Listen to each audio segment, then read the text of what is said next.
If you're the kind of leader who is drive, drive, drive, and always pushing for more, and always pushing for bigger, and always pushing for better, and that relentless drive to improve, and you're only going to be happy when you kind of hit that next big milestone, you will never actually be as successful as you could be if you do what I'm going to tell you to do right now.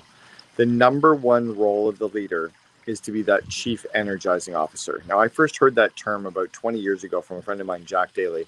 He said the CEO stands for Chief Energizing Officer, not Chief Executive Officer. And I thought a lot about it, not just what he said, but then over the years, one of my very, very first business books that I ever read, and I urge you all to read it now, it's called The 1 Minute Manager by Ken Blanchard. He and Dr. Paul Hersey created situational leadership, which is used by the top companies on the planet. It's all around praising people to success. The core role of every CEO and really every COO is to grow the competency, the skills, but the confidence and the energy of our employees. And most CEOs and most entrepreneurial leaders don't praise people anywhere near enough. Now, if you ever said to your spouse, well, I don't have to tell my wife or my husband that I love them, they know that. Pretty soon they wouldn't know it anymore. You're constantly reaffirming them that you love them, that you care about them, that you're thanking them. You're praising them for all the little things to make sure that they see that you notice those. Well, you need to do a lot more of that in your company as well.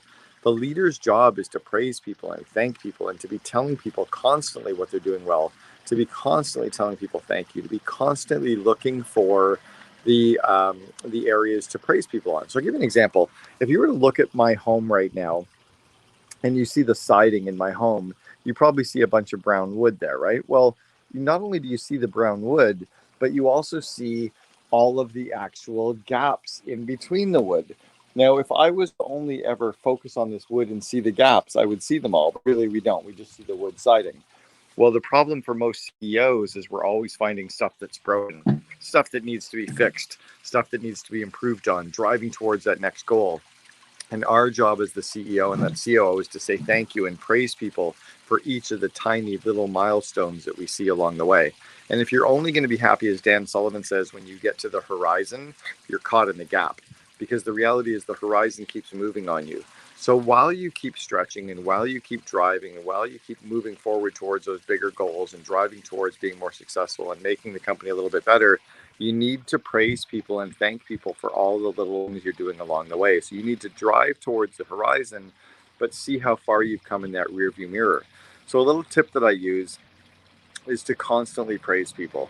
Every time that you see one thing that they're doing wrong, try to praise them for two things they're doing well.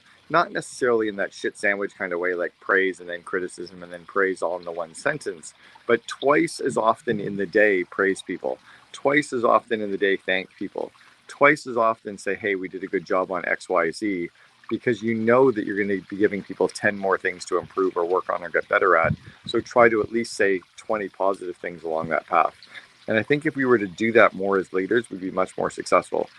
Any entrepreneurs out there that think they can keep growing the company by driving hard, pushing hard, you're actually burning your people out.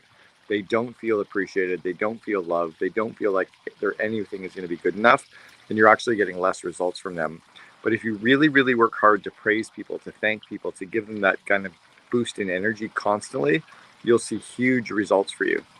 And I think there's entrepreneurs and CEOs out there that if all they did for the next 6 months was praise people and say thank you and celebrate, their businesses would grow way faster than what they're doing today. Worth trying, worth thinking about.